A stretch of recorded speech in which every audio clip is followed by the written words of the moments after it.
right. Mike Lynch, Maritime and Shipbuilding Inspector. How you doing?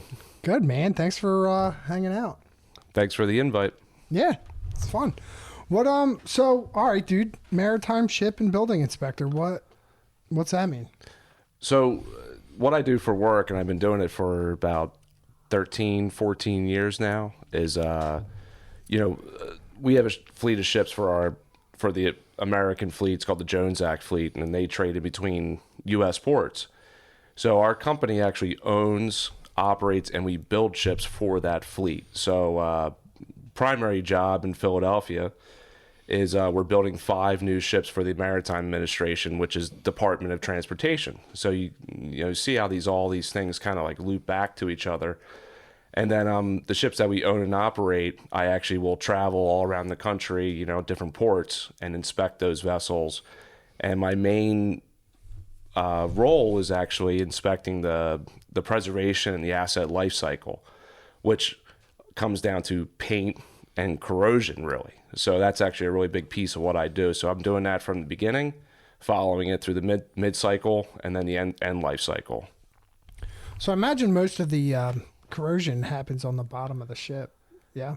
So you'll be surprised, actually. The ship bottoms are very well taken care of when the ships are built.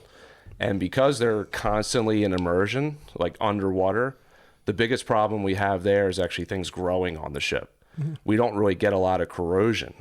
And the reason being is that it's a little bit more oxygen deficient down there. Whereas if like these areas where the ocean's splashing and like the tops of the ships where it gets wet, it gets dry, the salty air kind of like dries and leaves deposits all over the place, that's where we have a lot of problems at. And then in the tanks actually, we have problems in there. So those pieces don't get looked at very often. So like the tanks and inside the cargo holds aren't looked at often, but they see the most corrosion. What's a tank? Like, what is a tank? So on a ship, you see tanks, when you're driving on the New Jersey Turnpike, you kind of see them on the side of the road. On a ship, they're kind of used for the same reason. There's ships that carry oil, gasoline type products.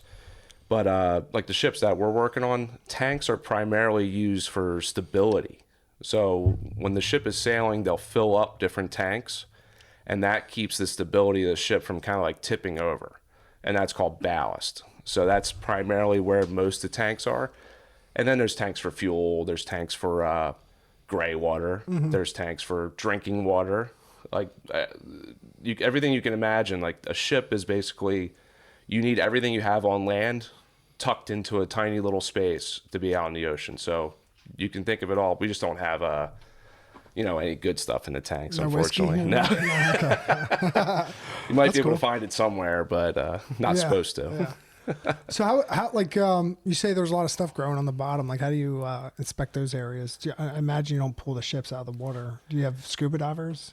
So the ships are required to come out of the water on a certain cycle. So most ships, it's 5 years.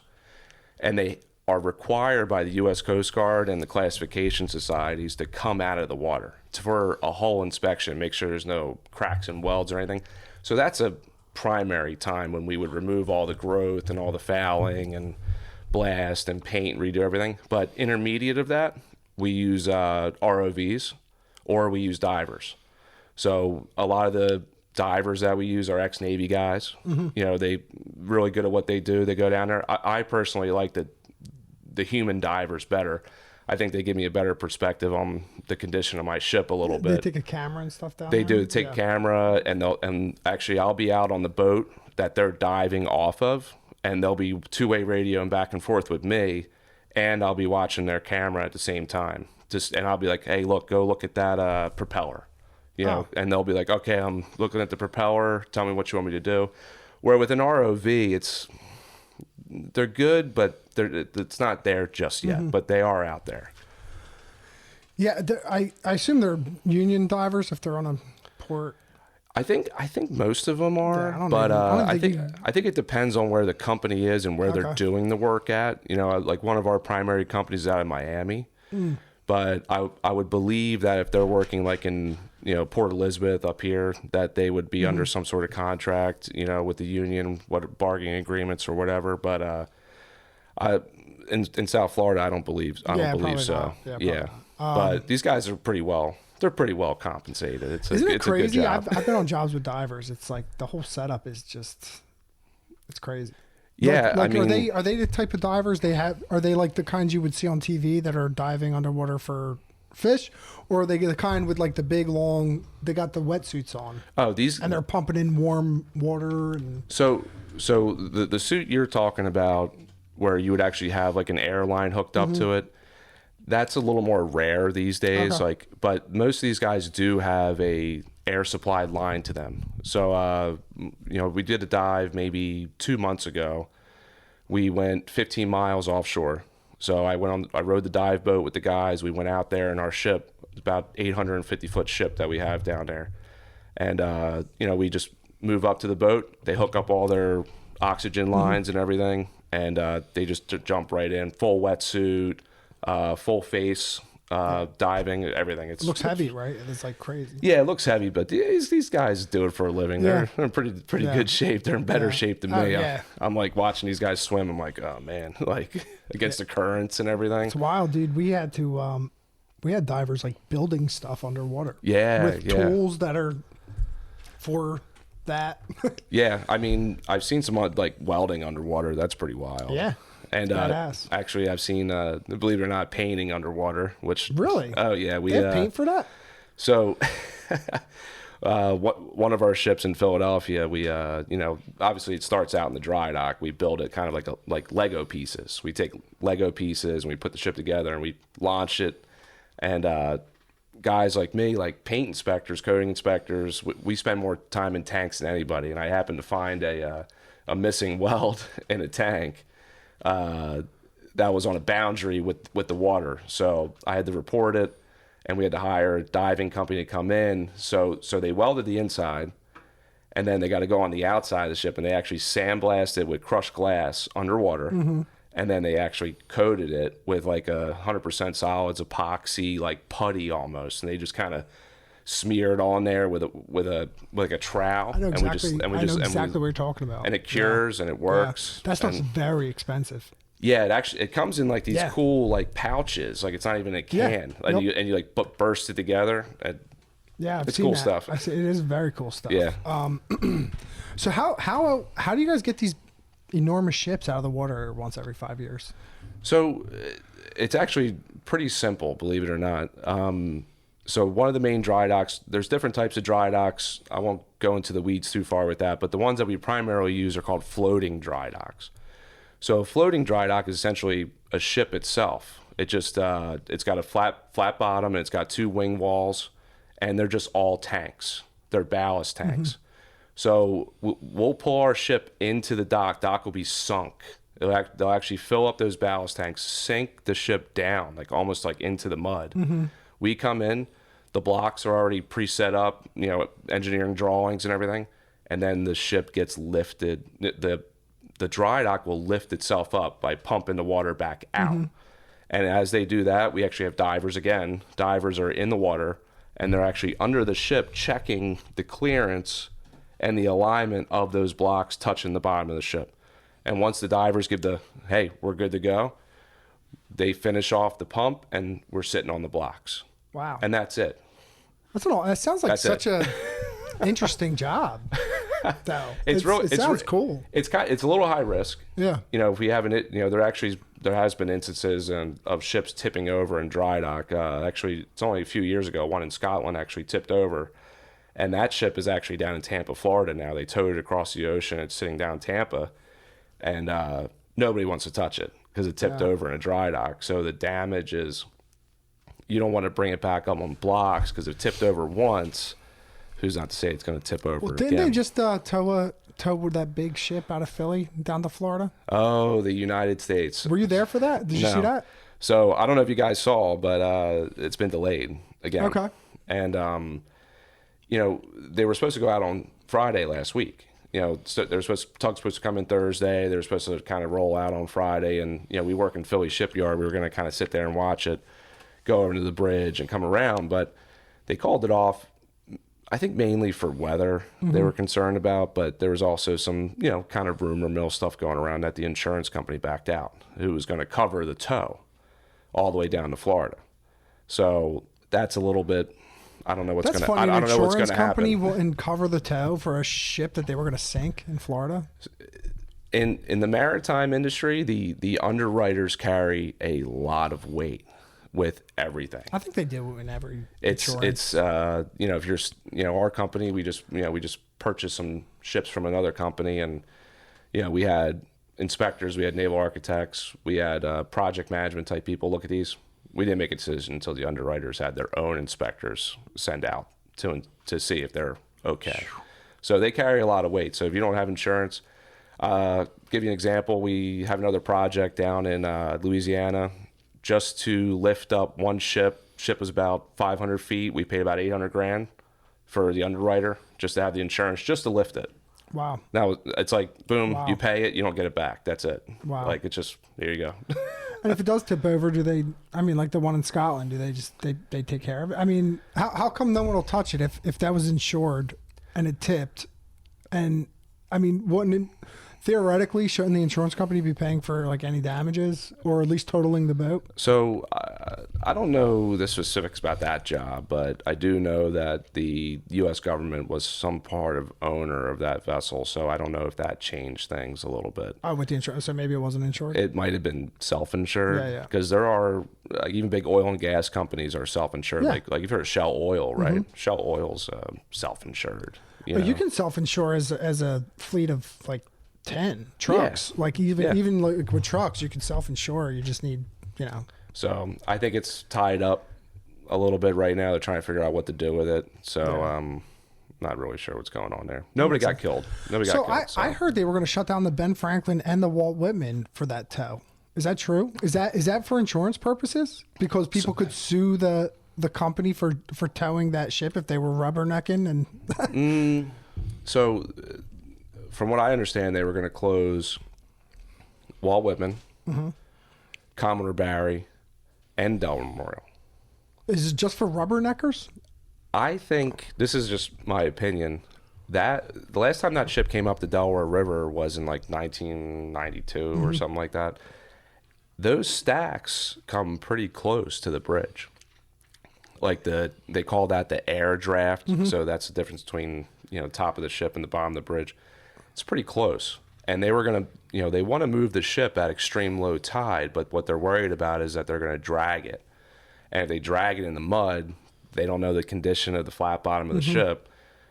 The last thing they want is to sink the ship right in the middle of the Delaware River. So I think they want to be a little bit more tide to have some float, but with that they get closer to the air draft. So I think just for precautions, it's for impact reasons. I think so, yeah. Did you hear that rumor that it was for people like that would just look? I didn't hear that myself, but you know what? Definitely believe it. Yeah. I'm sure the insurance company had something to do with that. I'd be over there. I'd be looking. Dude. Going over the Could bridge. You imagine? I'd be like, I gotta pay the $6 toll, and then I'd be like, oh, look at ship. Oh shit, worth it. And then smash into somebody waiting at the toll. Yeah, exactly. But no, it's cool. Hopefully it still moves. I mean, and they're sinking that thing. Yeah, it's gonna be artificial reef. Are you like? Does that happen a lot? It happens every once in a while. Actually, not a long story here, but when I was in college, me and like 10 other guys, I went to a trade school in Philadelphia, Williamson Trade School, and there's like 10 of us that got hired to go work down at the Navy Yard where I work now. But we were hired as just kind of like general labor, interns per se. And one of our jobs is actually we were cutting up the ex-USS Radford, which was, an old, like I probably got this wrong, but I think it was a destroyer. And they sunk that. They sunk that off, I think, off Coast Cape May for an artificial reef. So it does happen. It's Well, you imagine these boats have a shelf life. I mean, to some extent now. Oh, absolutely. And so what do they do with like the majority of them that are just done? When it comes to like commercial ships, they'll scrap them. Oh, really? Yeah, and the biggest scrapper on our side of the world is actually in Brownsville, Texas. So that's where the United States maybe could have won if they're actually going to cut her up and make her into razor blades. But for the U.S. government has an interesting way that they age out their ships. You know, the ships will kind of like be in active service, and then they'll go on like ready reserve fleet. And actually, our company has a lot to do with the ready reserve fleet. You know, these are ships that, you know, within like 60 to 90 days, like they could be fully activated and sent out to war if they need to. But then once you get out of ready reserve, you're basically in the mothball fleet, where the ship isn't scrapped, but maybe 180-day turnaround, you could repower it and put it back to work. Then after that, then it's scrapped. Mm-hmm. So like if you go past Philadelphia Navy Yard, those ships that are kind of like parked in there, they're mothball status. Like they're waiting to get scrapped. Like they're just on the list. Yeah. And it's a pretty long list. So it takes some time to get there. They don't do nothing with them while they're sitting there? There is a like naval facilities is there, and they'll kind of like maintain like a little bit of like a paint job, you know, like maybe they'll turn some stuff on every once in a while, just make sure there's no like rats living on the ship, like stuff like that. But do they walk people through? Are there any boats that they like walk people through to like show them everything? Or I feel like people would be interested in that now. There's no open tours. Now I do know that there was a big interest because down there in the Navy Yard you got the JFK aircraft carrier, mm-hmm. and that's sitting right out behind Urban Outfitters headquarters down there. That's a cool ship. I think they could turn that into a museum. People would love to see it. I've been on board it when I was working for that company when I was in college. Mm-hmm. We had to go on there and move some things around, and that is so cool. But no, they don't let people on them. You would have to be, you know, special ordered or working there to go on board. You can't just be like, hey, can I get a tour? You know, they won't do it. So when the first time I asked you to come on was not long after the Baltimore Bridge got hit by a ship. Dali. The cargo ship. Now is that a ship similar to something that you would be inspecting? Yes, but the biggest difference between that ship and where I'm at is our ships are manned by American mariners. You know, they're trading from U.S. port to U.S. port. That was a foreign flag vessel, you know, that was coming in and out of the U.S. but going to other countries. Like if you look at the back of the ship, you'll always see like kind of like the name of the ship, and then you'll see a country on it. Mm-hmm. Dali was not an American ship, so there's some different rules do apply. The crews are different. I think the American crews, we treat our ships pretty good. Like we care about them because we want them to last a long time because it costs us a lot of money to build new ones here in this country. But I think those ones get run down a little bit. So I think some funky stuff was going on. They don't take any of our old ships, like before they go into mothball status? They take any of our mothballs?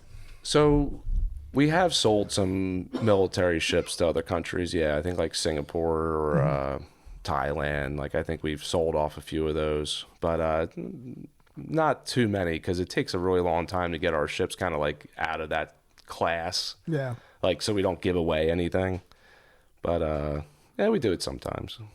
So when I talked to you about that, the Baltimore Bridge, this thing's fucked up. How do I make this stop turning? When I talked to you about the Baltimore Bridge, it was it was very speculative. You're like, I think you said they just lost power. Yeah, it's no, I didn't research it before I came over here, okay. But I still don't think there's an official NTSB report yet. But you know, just kind of being in the tighter circles, you know, in the maritime business, what it sounds like is that, you know, obviously they didn't have tug escorts.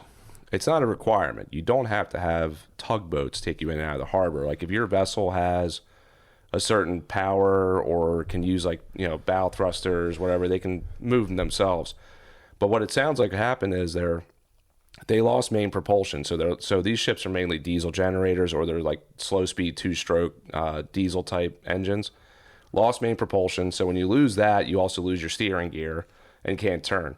Now, no ship would just have one engine on it, right? There is emergency generators on these ships. Our ships have them. You know, it's common. You have to have a backup power source to run the gear. Yeah. But if you watch that video of that accident, you'll see lights go off. Yep. And then you'll see them go back on, and you'll see a big black smoke come out of the stack. Mm-hmm. So what a lot of speculation is that they weren't really maintaining their emergency diesel generator, And when that thing clicked on automatically, it was all clogged up, and filters got clogged and just kaputted, and the back pressure probably just shut it off, and then they're screwed, right? They can't go anywhere, and boom, things happen. So, well, I mean, what was that ship? Like, where was that ship supposed to go? Like, where? Like, it went right into a bridge. Like, even if it had power, where was that thing supposed to go? I mean, it was leaving the harbor. Baltimore Harbor. It just got caught in a drift with a collision course to that bridge, or so. Everyone always talks. Oh, it takes a mile to stop a train, right? It takes even more to stop a ship. Like think about your regular 20-foot boat. Yeah. You back off. Like you don't really stop. There's no brakes. So think about a ship like that. That was like a 800-foot ship, maybe. Full load of cargo. Maybe they were carrying 50,000 tons, something like that. It doesn't take much. Like if they lost main propulsion and they were kind of just turning a little bit to go out of the harbor, and then they lost emergency power, there's no way of stopping.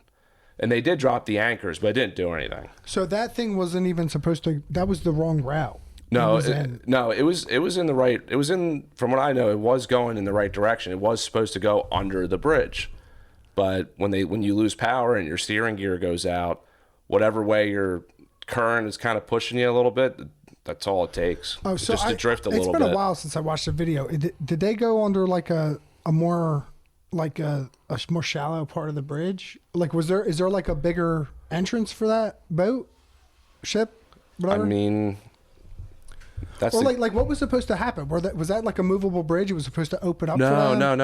That bridge is high enough where they don't have the air draft problem. So ships go underneath. Were going underneath there all the time before it got knocked down. So that thing was just going.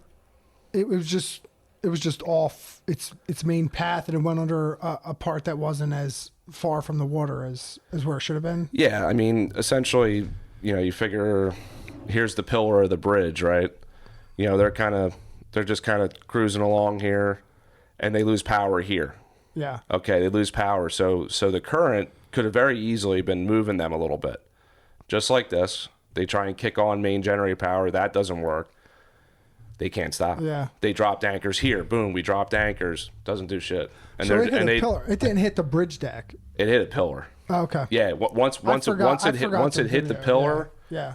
That just shook it and just destroyed it. Like that didn't take nothing. Like that was an old bridge too. The Key Bridge was pretty old. All the bridges are old now. Yeah. I mean, like the Walt Whitman. I mean, I think that was supposed to be, like, I forget the year, but it's like 3 decades past. Oh yeah, Walt Whitman was built in the '70s, but Ben Franklin Bridge has been around for a long time. Yeah. But the infrastructure is pretty tough, and it's I'm a big advocate for young people getting involved in the trades and kind of staying with it.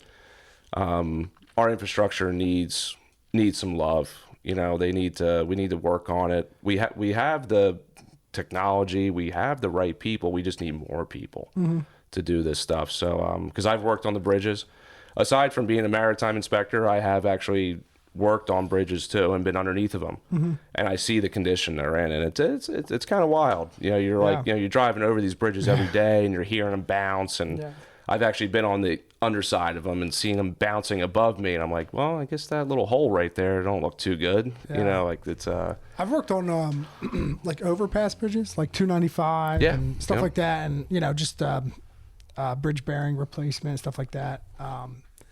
And it's absolutely wild, dude. Yeah. Some of those, I guess you would call them a beam. I don't know, but they're not even resting on the bridge bearing. Like the bridge bearing will have play in it. Like it's like what?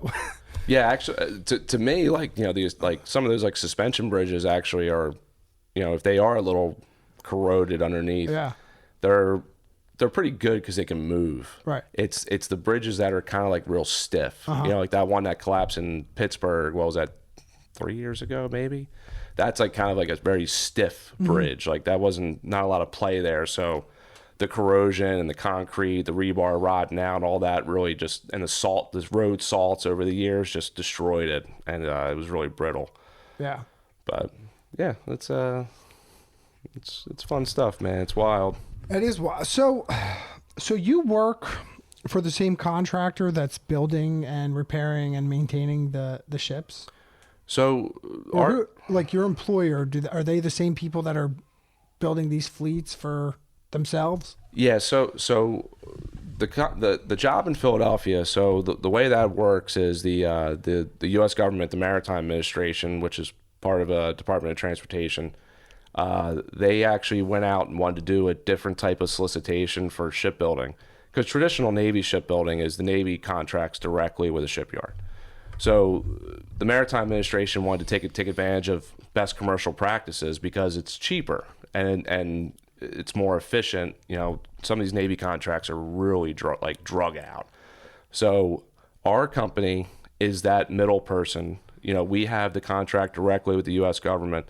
We went out, we procured shipyards, we gave them solicitations, they bid on it, and then we awarded Philly Shipyard to build these ships on behalf of the U.S. government. So you're subcontracting the work. Yes, the shipyard is our subcontractor. So you're inspecting to make sure that the subcontractor's doing everything they're supposed to do. Correct. Okay. The term for us is vessel construction manager. Okay. And we have multiple SMEs that are in that mix. So we have electrical people, we have structural people, machinery systems people, coatings, like, you know, preservation specialist, QA, QC, and then we work directly with the shipyard. Like, you know, I'm working with these guys, boots on the ground every day. You know, the guys doing the work, the supervisors, their inspectors. Ultimately, they gotta get me to sign the ticket at the end of the day. Yeah, same as us. But it's a relationship, and I always sound kind of corny when I talk to my guys about this, but you build ships through relationships. Honestly, that's how you get it done. You know, it's if you're the enemy out there, you're never going to build them. And what we're trying to do with this VCM model is get away from the traditional Navy shipbuilding way and have better throughput, lower the price of the vessels, and build more of them. You know, that's more opportunities for local workers. You get kind of a good program going. You're not stuck on one program that's over budget and getting threatened to be turned off all the time. So it's pretty big. Actually, I was just down in Washington, D.C. last week, and we had a pretty cool dinner. It was for the Chamber of Shipping of America, and I actually got to sit with one of the liaisons for Senator Mark Kelly, who they have a bipartisan bill that they're trying to put in for this upcoming year, 2025, and it's called the Build Ships for America Act. And it's bipartisan, and what they're trying to do is they're trying to subsidize shipbuilding a little bit, and also take a little bit of money from the foreign ship companies and inject that back into our business. And, you know, they want to build like up 300 ships in the next 10 years, which would, you know, our share of the market is tiny. You know, we think we're like America, we're like big, we're bad, but in reality for commercial shipping, we got nothing. Like, our fleet is tiny, and we need to build that back up, especially with everything going on in China and, you know, Taiwan. We need to build our maritime back up again. And there's things that are going on that hopefully will do that. And that's all cargo? That would be cargo, petroleum transport, car carriers, like tugs and barges. Like, that like excludes naval vessels and stuff like that. That's just strictly for like it would exclude commerce. It kind of excludes warships, I would say. But even in the Navy itself, like a majority of their fleet is auxiliary ships. So like ammo carriers, tankers, you know, fuel replenishment tankers that go out and they launch these cool things and refill the other ships. So that's like a big part of their fleet, but it's also their biggest struggling part.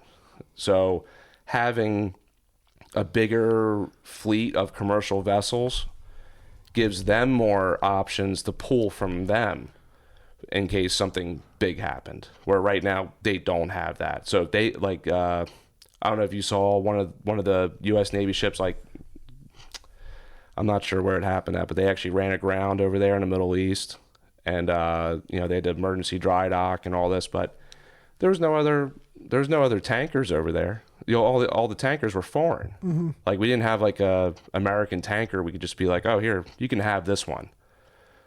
They didn't have it. So That would be cool. I mean, you keep hearing about the the incoming administration that they're trying to do a lot of stuff like that, and like you said, it was bipartisan, so that's good. It's good that everyone agrees that that's something important. Yeah, yeah, and we have some partners globally. I mean, Korean shipbuilding is fantastic. I've been to Korea. I've spent months over there. They're very good at what they do, and for us, if we're a strong partner with them, we should try and take advantage of it. Yeah. However that works out, but they're very good, and I think they could help us get back in the game again. Because we used to be in the game. We used to be, number one shipbuilders in the world, but kind of fell apart. Sounds like it's a good time to be a maritime and shipbuilding inspector. It is. It's a good time. Hell yeah. There's a lot going on. It's exciting. We don't have enough people on it. We need welders. We need guys driving forklifts. We need riggers. We need people installing pipes, pipe fitters. We need everybody. It's very shorthanded. So I know in Philadelphia, one of the main unions is the Boilermakers. They're in our yard. We have DC-21 in our yard. That's the Blasters and Painters Union. But we need more. We don't have enough people. Yeah. Hell yeah. So let's get it ripping. Yeah. Let's go, unions. Step up. Ready for wrestling this year? Yes. Have you guys done it before? No. Me neither. So all I know is people that have done it, and I'm gonna give the kid a try, see if he likes it. He's gonna be awesome. I hope so. I think he's gonna be good. But I'll be honest with you, if he's not and he doesn't like it, I'll be like, all right, dude, we can do something else. It's but to me, get in shape. It's like a good mental game. Yeah. One-on-one like that. Teach some respect. That's Well, what a I'm lot of these interested kids in. are doing MMA right now. Yeah. And for reference, our kids are 5. So Yeah. so they'll be in the outfield playing t-ball, and they're just it's like a melee out there. They're just wrestling. I'm like, you know what? He'll like wrestling just fine. Yeah, and don't mind. I think it's what it sounds like. It's a little more closed door, a little more little more serious.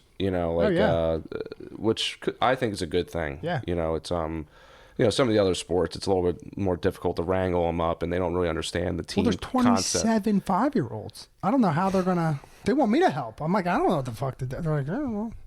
This is going to be my season of taking off. Oh yeah, you help. You do t-ball. I would do t-ball no problem. I'm always at t-ball. Wrestling, I don't even know what. I'm just like, what am I gonna do? You're going to be a kid wrangler. I am gonna be a kid, right? I'm gonna be like a sheepdog. Yeah, well, that's okay. I'll be a sheepdog. You can give me the updates of what's going on in there from the outside. I'll stay on the outside. Yeah. Were you traveling anywhere anytime soon? No, nowhere too crazy. I had a trip in New Orleans and down to Jacksonville, Florida. So these are locations where we have ships at. The next trip that's kind of on the docket, which I got to book a flight for this, but I'm supposed to go to Tacoma, which is Washington State out there. We have 2 pretty bulky ships that actually run between Tacoma and Alaska. And they're a little bit old. They're older girls. They one's getting ready to go to dry dock in February, and we actually dry docked that vessel in Canada. Actually, there's a big shipyard that can handle that size ship in Victoria. But so that's the next trip. I'm supposed to go out there in beginning of December. That's a hike, dude. Yeah, Washington to Alaska. I used to go. Yeah, I used to go out there a lot. To Alaska? Or No, Washington? I would go to Portland, Seattle, and then British Columbia.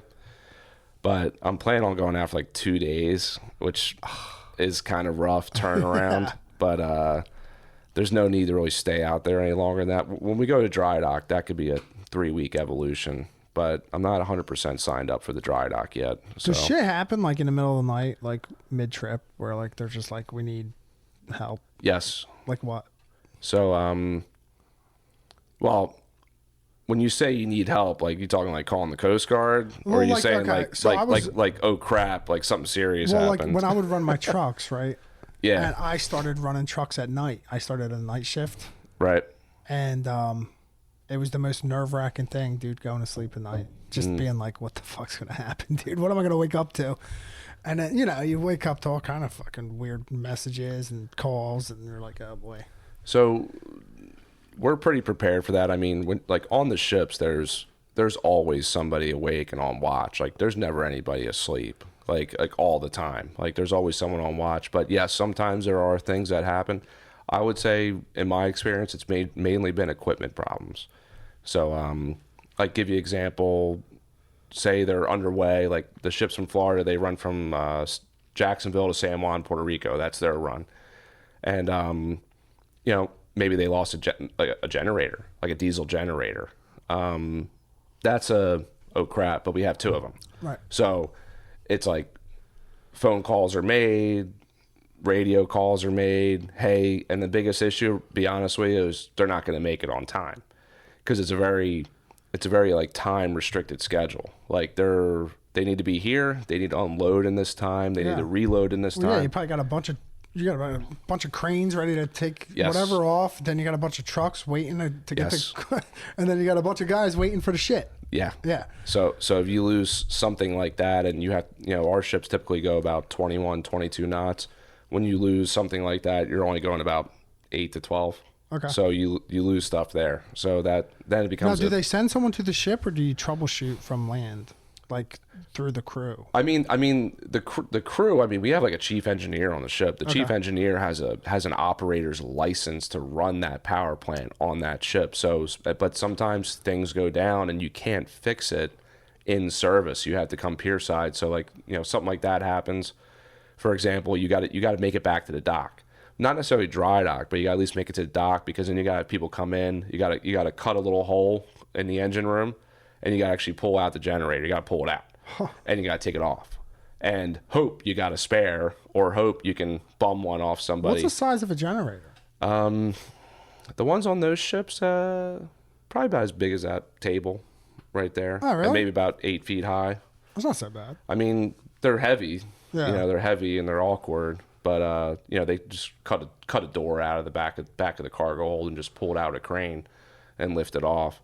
But the most complicated part is hooking it back up to the engine itself. You know, that's a complicated process to hook it back up. But so yeah, stuff happens in the middle of the night.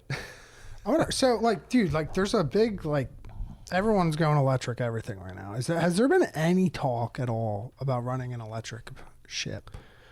Electric ship? Electric motor ship. No. All right. But smaller vessels like tugboats, there's already electric ones.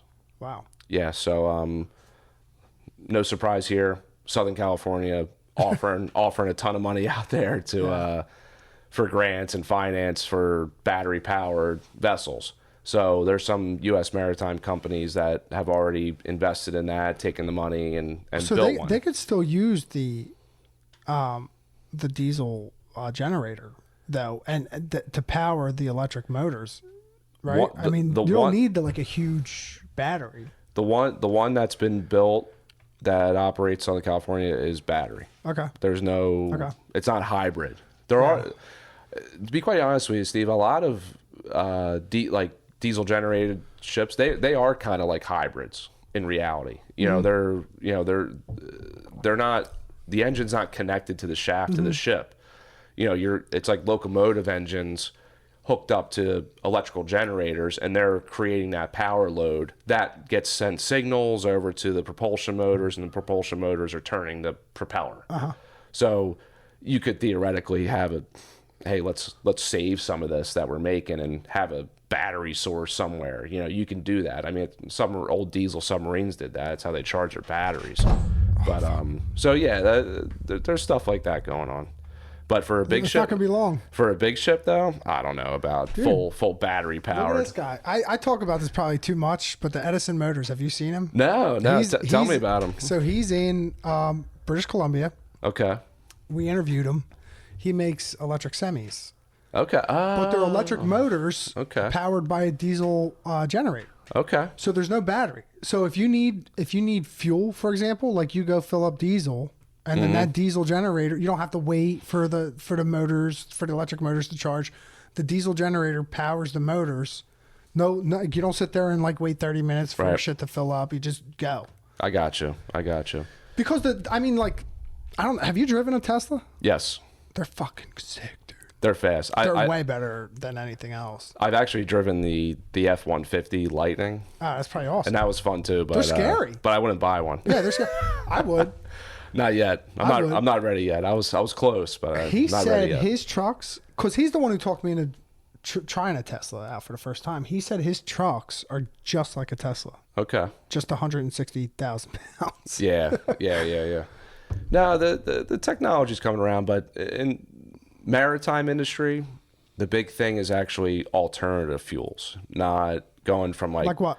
So, to give you an example, the 2 ships that we operate in Jacksonville were actually the first LNG powered ships in the world, which is pretty wild. What's LNG?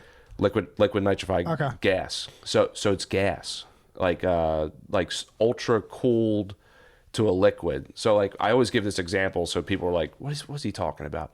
Remember Terminator 2? Oh yeah. Remember they blew open the truck and all that liquid came out and then he froze and then that's it. Okay. That's what we're running our ships on. Is that like a better alternative to? It cleans. It burns very clean. Okay. And actually, the boil off of using that, we can actually power some other things in our ship. So, you can recycle it. You can kind of recycle it, yes, and like reuse it again. And it's super clean. Like you won't see black smoke coming out of our ships at all. Is there a lot of it? Like, is it man-made? Like, how do you get that? It's technically natural gas. It's it's natural gas, okay. and it goes through the liquefaction process by super cooling. Like, so we just take natural gas, like what you would light your stove with, really, and it goes into a like an intermediate tank farm per se. They super cool it there. It turns into liquid when it's at really cold temperatures, and then our company, we actually have barges that go over and they'll fill up like a tank barge with the LNG. And then we'll go and we'll bunker and fill up other ships, like our own ships. Actually, a lot of the cruise ships are starting to do it now. And the key thing is keeping it cold, right? You have to keep it cold through all those steps. And then once it's actually in the LNG tanks on the ship, that's like a insulated tank system and everything's cold. And you need like a little tiny bit of diesel to kind of light the engine off, but that's it. After that, it's fully on gas, and it's super efficient, super green, and works really well. Is it expensive? It sounds expensive. No, it's cheaper. Is it really? It's cheaper than diesel. It feels like that big long process is like a much harder process than like making diesel. The fuel itself is just that much cheaper. Does it burn as efficiently? Yes, it burns really efficiently. Wow. I mean, think about your stove. Yeah. It burns pretty clean, well, doesn't like, it? Like a tank of diesel compared to a tank of LNG. Very clean. Well, I mean, like how long, like how many miles per gallon or whatever? Like equivalent? Like, are they in the ballpark? No. I think you would get further with LNG. Really? I think so. That sounds like a slam dunk. I could be wrong, but I do know that the diesel, like when we, because sometimes we have issues where the LNG system has to be repaired, and going on diesel is very expensive to do. Wow. Yeah, it sounds like why wouldn't they all just run on that? The way you make it sound. It's a little more highly regulated.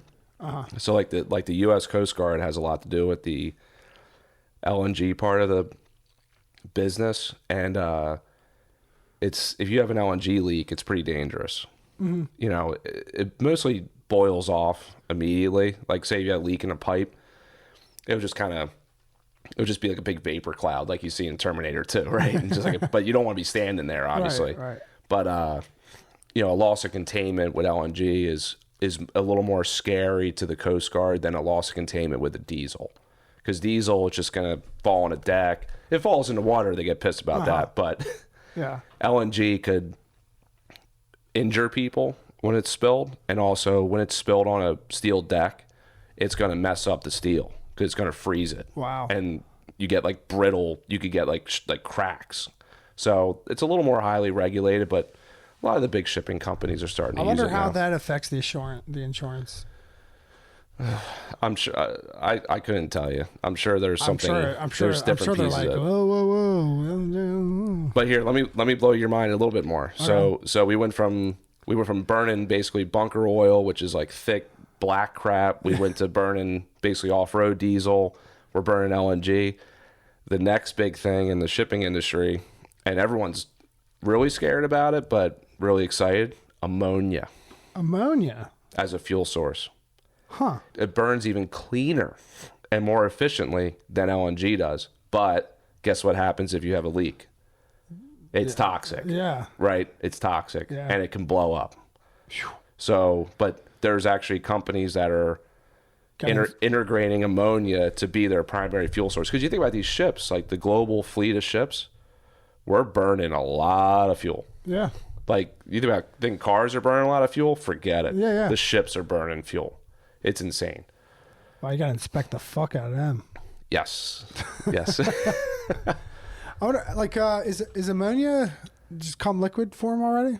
So I think ammonia, I'm not an expert on this, but I think ammonia is kind of the similar way with LNG. Yeah. Like, it comes, I it's a imagined gas. it as a gas, yeah. It's a gas, and then you cool it. But I work with guys that are better. They all know all this stuff. I don't really know a lot of it, but it sounds like you don't have to cool the ammonia as much. So you don't have to keep it cold through the whole process. It's a little You bit still less. have to keep it cold, Okay. but it has like a bigger range, and you don't have to be like on the really like very cold end for it to still work right. And that like, stuff burns and it comes out clean, yes, as toxic as it is. yes, That's amazing. I know.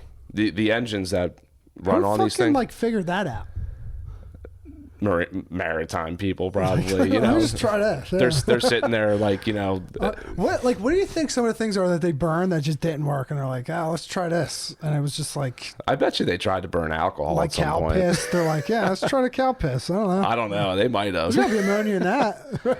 I mean, for a long time, it was pretty cheap to run a ship because they were running off of Bunker C, it was called, which is the I don't know if you've seen how like oil products are refined, like out of refinery. I haven't.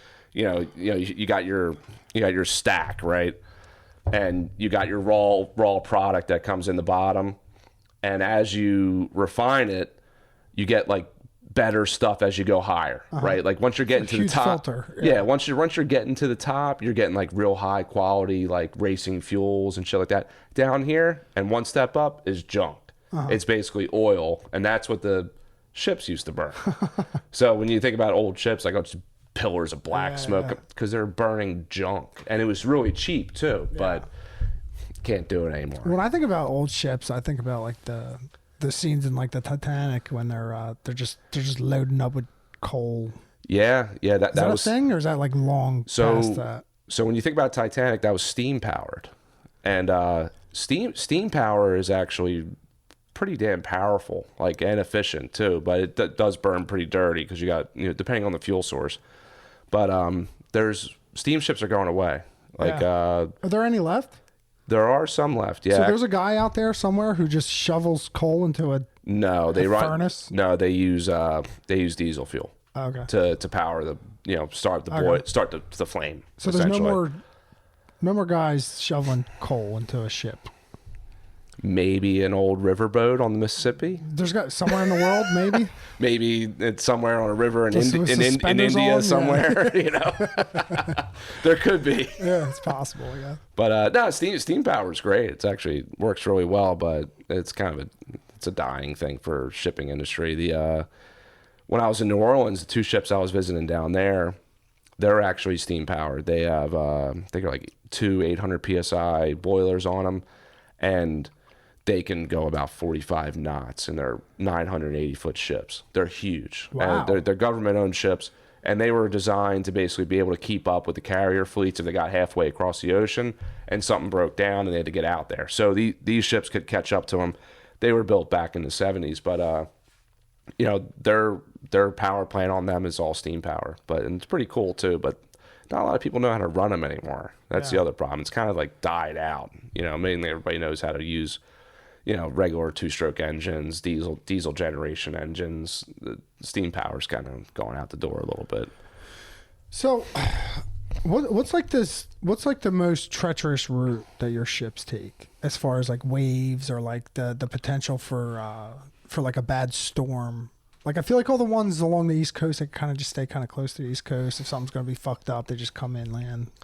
I mean, the ships that run to Puerto Rico, I mean, they always run the chance of because you're in the middle of nowhere. Yeah, what are you gonna do? Yeah. I mean, there's been plenty of times like we'll get an email blast and says so and so ship has to take a different route to get away from the storm. Really, they can do that. Oh yeah, they can outrun a storm.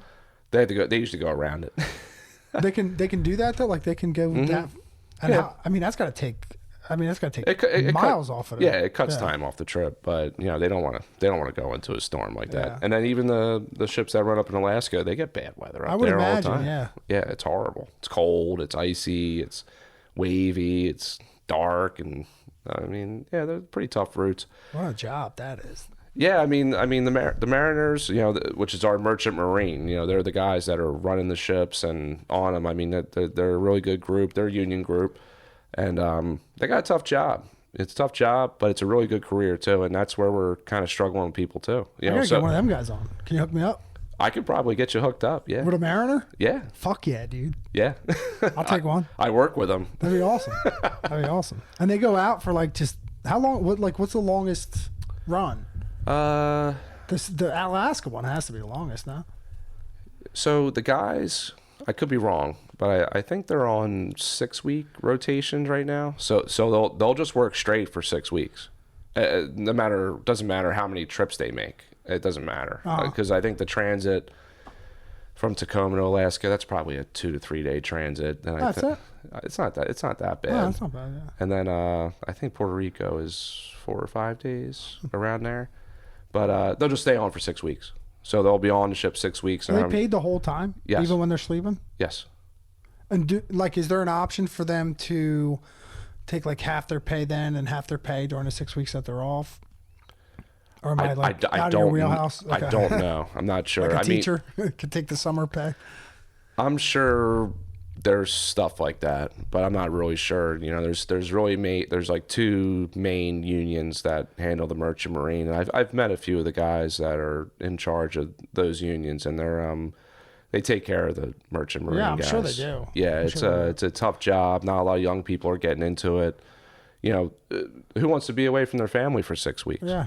But you get the 6 weeks off. Yeah. You come back home and you're just home, but it's not very appetizing to like our generation, but they're trying to make it more appetizing. And part of that thing I was in Washington D.C. for, and talking to the people that are bringing the bill out, the bipartisan bill. A key thing is you have more ships and you can make it more attractive to mariners, where if you have a bigger fleet, you don't have to stay on one ship for as long. If you have so more ships, you got more mariners. Yeah, 2 weeks on, 2 weeks off is a hell of a lot better. It's a little bit more manageable, more palatable, right? Yeah. So because can they take their family? Like, is there? No, absolutely not. Okay. No, because they're Insurance. Well, insurance is one thing, but I mean when you're on the ship and you're working, it's you wouldn't have any time for anything. But still, you could lay down. I don't know if I would want my family on the ship with me. Not your family, but maybe your wife, a dog or something. Right? Maybe. I'm sure there's guys out there that bring a pet on board, but I don't know anything about that. You don't take your wife? Not if I'm not on the ship. No. Because of the danger, or just because you just want to be like a man? I think the danger is part of it, but the other half is just kind of being so focused on the task. Yeah. Because when you're on the ship, you obviously you get to sleep and you get to eat, but I'm not a mariner, but I work the repair periods with the crew. So like when we go in the dry dock, we're there for I was in Bahamas for 23 days straight. I didn't have time for anybody except the ship, the crew, and the shipyard. That was my focus. We're in there, we're spending big money and high risk activities. I wouldn't want somebody distracting me. Yeah.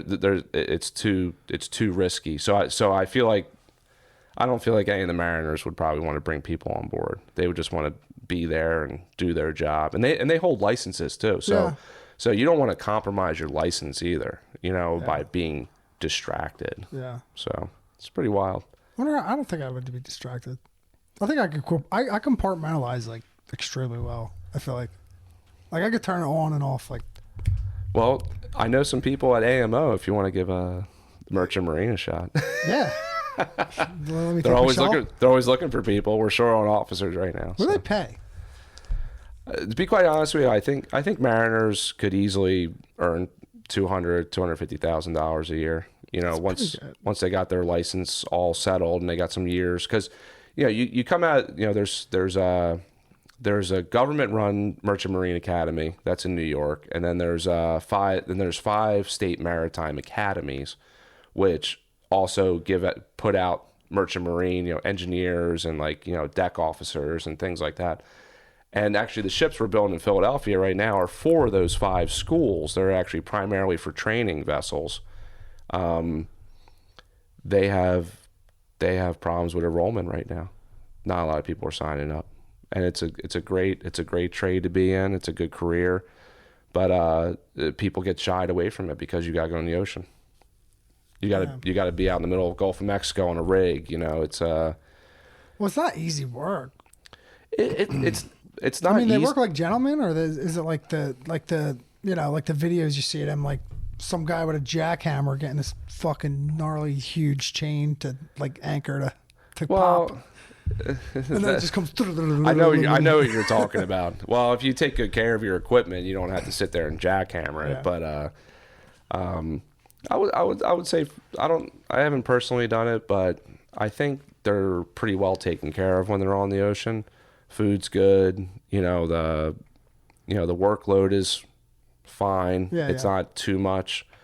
It's just the being away. Yeah. You know, it's got to wear on you. That's what wears them down. There's got to be a high turnover rate. There's got to be a high turnover rate. It is. And, you know, I don't think they have like necessarily like an apprentice program, but I do know that you have to go through a certain amount of years with like an initial license. And I think you do bounce around a lot, like to different ships and different companies. But once you actually get like kind of like a chief engineer license, you're good, man. Like you could retire on that. Yeah. Like, and we have guys on our ships that have been there for 20 years. And then there's guys that come in, they'll work, you know, a couple of years and they'll go to another company and then they'll come back, you know, but they're coming out of the hall technically, but if we know them, then, you know, it's okay. And there's not that many. Yeah. You know, it's a small pool. Yeah. But they're definitely looking for people. No doubt about that. Wow. Well, that's good to know, huh? Yeah. Yeah. Yeah. Anyone spread the word. Yeah. There you go. Very good. So one of our segments is dumbest thing you've seen this week. It's only Monday, but you could like reach in the time capsule. Ooh, dumbest thing. Dumbest thing you've seen in the past I don't know, 2024. Oh man. As a maritime and shipbuilding inspector. So dumb thing of the year, that makes it a little bit easier. So the dolly crashed into the bridge. Yeah. That was freaking dumb. That should have never happened. There's so many ways that could have been avoided. And mainly I put my personal blame is on the ship and not maintaining their propulsion system, not maintaining their engines. But, you know, that harbor in particular, not requiring the use of tugboats to enter and leave the port because of money, that's dumb too. That's something that could have prevented that. If there was a tugboat sitting there and they lost all that, that little stupid tugboat could have kept that thing from hitting the bridge. Yeah. And also the infrastructure. People died. People died. Yeah. So, and then infrastructure, going back to what I was talking about, the bridges and everything, that bridge, not in great shape. Yeah. So. You think any bridge could have withstood that? No. Yeah, so. Now, I do know the Dell Memorial Bridge does have some reinforcement on the pylons. That was done a long time ago, but they're not really, most of the major waterway bridges aren't prepared for an impact of a ship of that size. Well, yeah, don't fucking crash into the bridge. It's I know. Pretty good rule to have. So sometimes it takes dumb things to happen for. Yeah. So was that ship coming or going? It was leaving. So it was taking the cargo to wherever? Yes.